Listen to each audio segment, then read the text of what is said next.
देखिए, समाज की तो मांग एक ही है कि भाई हमारे जो समाज है हमारा, ये जो हमने आपको बताया कि भाई जिले तो हमारे 4 हैं, लेकिन इसमें ये 8 विधानसभा क्षेत्र तो अपने आ रही हैं सिरोही जालौर की, पाली, बाली और सुमेरपुर और एक सिवाना और गुड़ामालानी। इनमें हमारी जनसंख्या एवरेज निर्णायक स्थिति की है, कहीं पर हम अधिक हैं।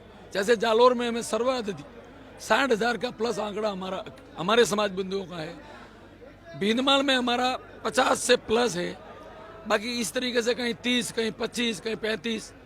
तो इतने निर्णायक स्थिति के वोट होते हुए भी इन पार्टियों ने हमारा शोषण किया, और वो पार्टियों ने किया नहीं है। पार्टियों को ऊपर लेवल तक हमारी बात किसी को पता नहीं है। मैंने एक ही निवेदन है कि हमारे राजपूत वर्ग में जो हमारे बड़े भाई हैं, हम उनको बड़ा भाई कहेंगे जो बड़े हैं, तो वो 5% लोग हैं, हम 95% हैं।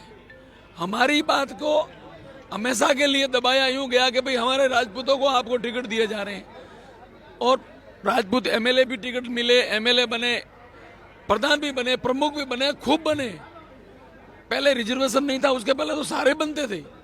लेकिन ये रिजर्वेशन आने के बाद पंचायती राज में भी हमें बहुत कम मौका मिला, और हमें काटते गए कि भाई राजपूत कोटे में ये आ गए, राजपूत कोटे में ये आ गए। तो इसीलिए हमारा ये मकसद था कि ये हमारे भूमिया राजपूत समाज, जो हम अलग अलग खंडों में अलग अलग नामों से पहचाने जाते हैं,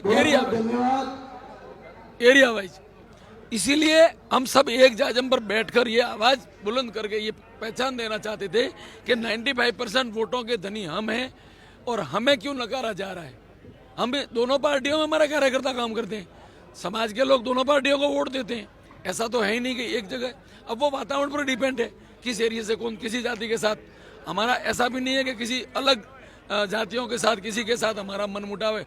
और हमारी जाति जो है वो सभी 36 कौम की जातियों को लेके चलने वाली, नेतृत्व करने वाली जाति है। क्योंकि हम जो हमारे पूर्वज लोग हैं, उन्होंने धर्म की रक्षा के लिए, समाज की रक्षा के लिए अपने प्राण दिए हैं, अपनी बलिदानी दी है। उसी वंश के आधार पर आज 36 कौम के लोग हमारे को एक ऐसी आशा से देखते हैं कि भाई आप लोग कुछ करो ना, आप टिकट लाओ यार, एमएलए बनो, कुछ हमारा भला होगा। ये जाति के आधार पर कोई भी व्यक्ति टिकट लेके आ जाते हैं और वो जनता के हित में कोई काम नहीं करते हैं, तो लोगों के मन को पीड़ा होती है। तो उनकी एक पुकार है, 36 कौम की पुकार है कि भाई आपकी समाज है, आपकी समाज के वोट भी है, आप लोग आगे जाकर भिड़ंत करो, टिकट लाओ और आगे जाओ, नेतृत्व करो, हम सब आपका साथ देंगे। उन सब के हौसलों के आधार पर हम लोगों ने ये हौसला बुलंद करने के लिए समाज का सम्मेलन किया है, और 36 कौम को हम साथ लेकर चलने वाले हैं। और यही आवाज हम राजनीतिक पार्टियों को देना चाहते हैं। और ऐसा नहीं है कि भूमिया राज के 50,000 वोट हैं तो वो 50,000 तक सीमित है। अगर हम 50,000 पर हैं तो हम लाख पर प्रभावित करते हैं, हम लाख वोटों को प्रभावित करते हैं। हम जहाँ चाहते हैं, जिसको चाहते हैं, वो हमारे साथ जुड़ते हैं, क्योंकि हम उनके काम आते हैं। हमारे समाज के लोग हर किसी वर्ग के काम आते हैं। हम किसी वर्ग से हमारी कहीं पर भी कोई वो दूरियां नहीं है। इसलिए ये आवाज को पहुंचाने के लिए ये हमारा सम्मेलन था। आप सबकी, मीडिया बंधुओं की और हमारे गुरु महाराजों की कृपा से, समाज के अच्छे लोगों की मेहरबानी, प्रवासियों की मेहरबानी से हमारा आयोजन सफल हुआ है। हमें बहुत हर्ष है, खुशी है। और हम इन पार्टियों को ये संदेश देते हैं, या तो सुन लो, नहीं सुनोगे तो आपको इसके परिणाम भुगतने पड़ेंगे, चाहे वो भाजपा हो, चाहे वो कांग्रेस हो।